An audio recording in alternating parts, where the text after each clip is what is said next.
Vincent van Gogh est aujourd'hui considéré comme l'un des plus grands artistes peintres de notre monde. Pourtant, le Néerlandais a vécu dans la misère, l'instabilité mentale et quasiment dans l'anonymat toute sa vie, à tel point qu'il n'a vendu qu'un seul tableau de son vivant, 5 mois avant de se donner la mort. Quelle est donc cette œuvre? Qui en est l'acheteur? Bienvenue dans la Minute Anecdote.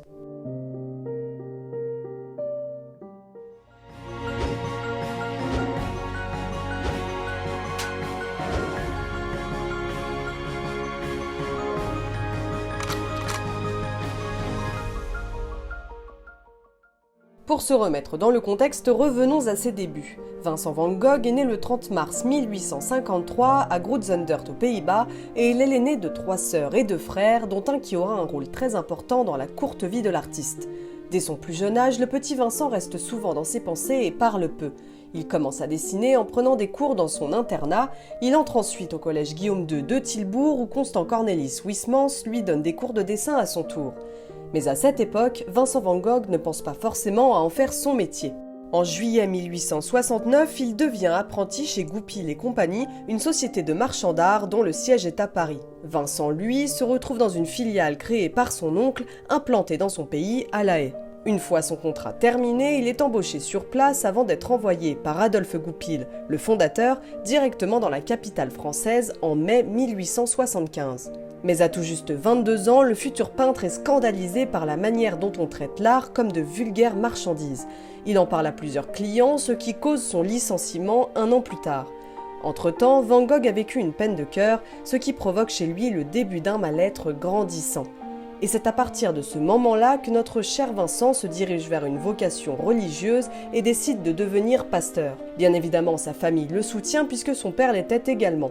Nous sommes toujours en 1876, Van Gogh travaille dans une librairie pour se faire un peu d'argent, mais il passe la majeure partie de son temps dans l'arrière-boutique à traduire des passages de la Bible en anglais, en français et en allemand. Malheureusement, il échoue aux examens de théologie en 1877. Après plusieurs missions chez des évangélistes en Belgique pendant 3 ans, le jeune homme rentre finalement chez ses parents en mars 1880. C'est à partir de là que sa santé mentale se dégrade et marque le début d'une toute autre vie. À l'aube de ses 28 ans, Vincent van Gogh s'inscrit finalement à l'Académie royale des beaux-arts de Bruxelles.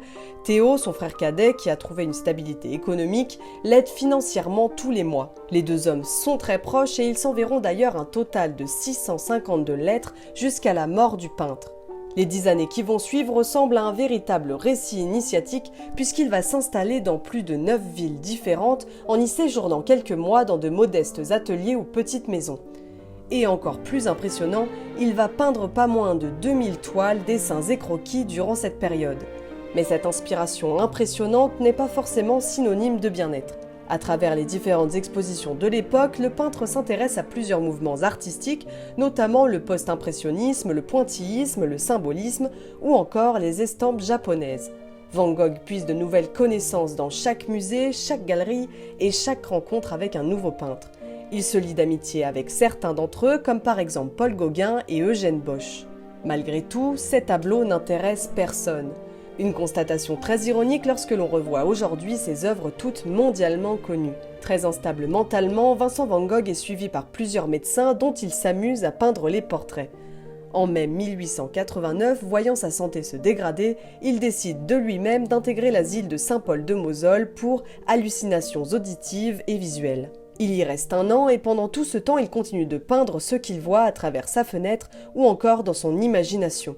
Une fois sorti de là, il décide de se rapprocher géographiquement de son frère qui habite à Paris et il finit par s'installer à Auvers-sur-Oise dans le 95.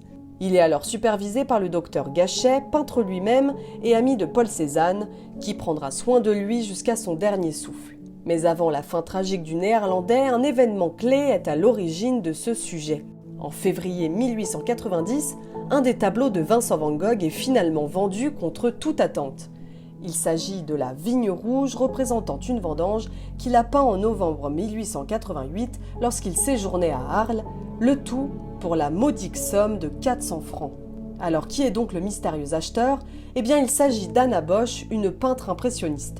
Ce nom vous dit peut-être quelque chose, c'est en effet la sœur aînée d'Eugène Bosch, un ami du peintre que nous avons évoqué tout à l'heure. La jeune femme est particulièrement reconnue dans le milieu artistique et elle possède l'une des plus grandes collections de peintures impressionnistes de son époque. Ceci étant, l'acheteuse est loin de s'imaginer la renommée que va acquérir Van Gogh des années plus tard. Voulant aider financièrement les artistes en difficulté, elle le revend à la galerie Bernheim Jeune à Paris contre 10 000 francs en 1906. Finalement, un homme d'affaires et grand collectionneur d'art moderne russe devient l'heureux propriétaire, Sergueï Tchoukine.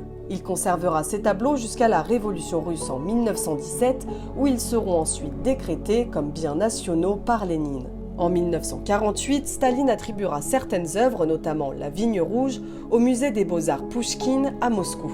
Le tableau, devenu légendaire, s'y trouve toujours aujourd'hui et il aurait une valeur comparable à celle de la Joconde selon les experts. Malgré ce bout d'histoire incroyable, Vincent Van Gogh a mis fin à ses jours seulement 5 mois après l'achat de sa peinture par Anna Bosch. Le 27 juillet 1890, alors qu'il vient tout juste de terminer Racine d'arbre le jour même, le peintre se tire une balle dans la poitrine et succombe à ses blessures 2 jours plus tard en compagnie de son frère et du docteur Gachet, tous les deux présents à son chevet. Théo, atteint de la syphilis, décède seulement 6 mois plus tard à l'âge de 33 ans. C'est sa femme, Johanna Van Gogh, qui aura un rôle essentiel dans la reconnaissance du talent de son beau-frère.